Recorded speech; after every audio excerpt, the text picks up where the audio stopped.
Hello girls, let's discuss about phenol coefficient test or test for disinfectants. Before we learn about phenol coefficient test, let us learn what a disinfectant is. Disinfectant is a chemical compound which is mainly used to remove the pathogenic microorganisms or contaminants present on inanimate objects or surfaces. So generally the floors and all are mainly cleaned, or mainly the germs are removed with the help of disinfectants, example phenol, Lysol, Dettol, etc. All these are mainly known as disinfectants, which tries to remove the contaminants or the pathogenic microbes present on the surfaces.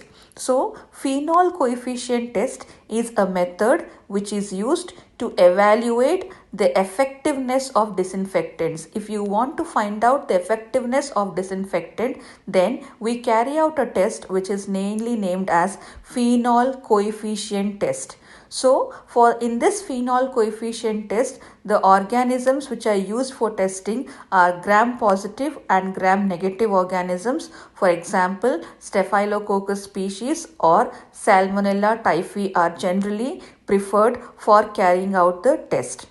Basically, dilutions of disinfectants are prepared. For example, in case of phenol coefficient, we always try to compare the test disinfectant with that of phenol and see whether it is more effective than phenol or less effective than phenol. So here, for example, we can take the test disinfectant as Dettol and the other disinfectant and phenol, and we are trying to compare the effectiveness of Dettol to phenol.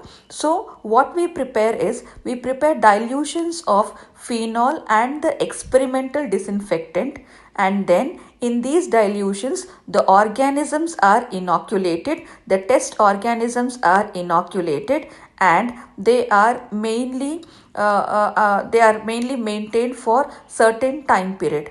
The samples are then removed from these dilutions and inoculated into fresh broth. For example, we take dilutions of phenol, we take dilutions of Dettol, and in these dilutions of phenol and Dettol, the organism is inoculated. Okay, the test organism is inoculated, and then they are mainly retained for maintained for 5 minutes, 10 minutes. They are mainly exposed to that phenol Dettol for 5 minutes, 10 minutes, 15 minutes, etc.